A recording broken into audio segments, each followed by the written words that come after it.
উন্নত জাতের বাঁশ কাটা হচ্ছে পিস আকারে, ঢোকানো হয় চুল্লিতে, যেখানে নানা প্রসেসের মাধ্যমে সোজা করা হয়।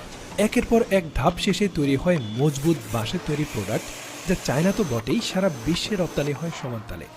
দর্শক, আজকের ভিডিওতে আপনি দেখতে চলেছেন চীনের জেউজিয়াং ডিসেন ব্যাম্বু ফ্যাক্টরির শিল্পকর্ম, যে ফ্যাক্টরি পুরোটাই চলে প্রাকৃতিকভাবে, অর্থাৎ সোলার প্যানেলে। তাই ভিডিওটি না টেনে পুরোটা দেখুন। প্রথমেই আমরা বাঁশ কাটার ওয়ার্কশপে প্রবেশ করি। এখানে ধাপে ধাপে জায়ান্ট বাঁশ নির্দিষ্ট দৈর্ঘ্যে কাটা অবস্থায় সাজিয়ে রাখা হয়। চায়নার পাহাড়ি অঞ্চলে এই বাঁশ প্রচুর পাওয়া যায়, সেখান থেকেই মূলত ফ্যাক্টরিতে আসে। তারপর এভাবে নির্দিষ্ট দৈর্ঘ্যে কেটে সেগুলো পরিপাটি করে গুছিয়ে রাখা হয়।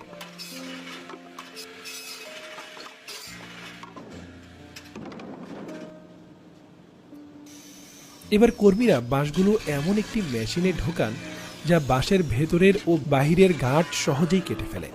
এই প্রক্রিয়ায় বাঁশের গাঁট সরিয়ে ফেলা খুব সহজ হয়ে যায়।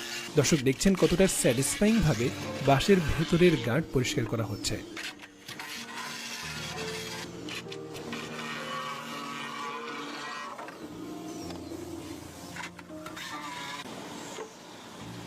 এরপর নেওয়া হয় ওপেনিং মেশিনে। এখানে প্রতিটি বাঁশকে নিচ দিয়ে কাটা হয়, যেমনটা আপনারা ভিডিওতে দেখতে পাচ্ছেন। যখন বাঁশ ছুরির ধার পেরিয়ে যায়, তখন তাতে একটি ছিদ্র তৈরি হয়। এভাবেই বাঁশের টুকরোগুলো নিচ দিয়ে কাটা হয়।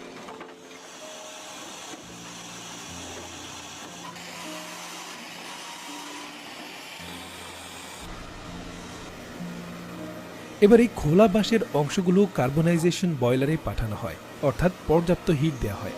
এই প্রসেসের মূল উদ্দেশ্য হল বাঁশের ভেতরে চিনি ও আর্দ্রতা দূর করা, যাতে তা না পচে যায়, এবং বাঁশের পাতগুলোকে নরম করে ফেলা, যেন তা সহজে যে কোনো সাইজ দেওয়া যায়। সাধারণত কার্বনাইজ করতে 40 মিনিট সময় লাগে। এই কাজের সময় পুরো ওয়ার্কশপে এক ধরনের মনোমুগ্ধকর বাঁশের সুগন্ধ ছড়িয়ে পড়ে। দর্শক, বের করার পর দেখছেন শুকিয়ে পোড়া পোড়া হয়ে গেছে। এবার কার্বনাইজড বাঁশের টুকরোগুলো প্ল্যানারে পাঠানো হয়। প্ল্যানার মেশিনের মধ্য দিয়ে যাওয়ার পর গোলাকার বাঁশের অংশগুলো পরিণত হয় চ্যাপ্টা বাঁশের পাতায়। মিনিমাম 2 বার করে এই মেশিনে দিতে হয় নির্দিষ্ট শেপ আনার জন্য। দেখছেন একদম সমান হয়ে গেছে। দর্শক, এই পর্যায়ে আপনাদের জানিয়ে দেই, আমাদের ভিডিওগুলো দেখছেন শেখ পাবেল খুলনা থেকে, মহিনুদ্দিন সৌদি আরব থেকে, মোহাম্মদ রাসেল কুয়েত থেকে, আকাশ খান দুবাই থেকে, শাহজাহান শিকদার জাপান থেকে, শুভ খান নোয়াখালী লক্ষ্মীপুর থেকে, মোহাম্মদ সাকিব রাজশাহী থেকে, মোহাম্মদ মাহবুব সিঙ্গাপুর থেকে। দর্শক, আপনারা কে কোথা থেকে ভিডিওটি উপভোগ করছেন অবশ্যই মন্তব্য করতে ভুলবেন না। তারপর এগুলো গুছিয়ে রাখা হয়। এবার বাঁশের বোর্ডগুলো ড্রাই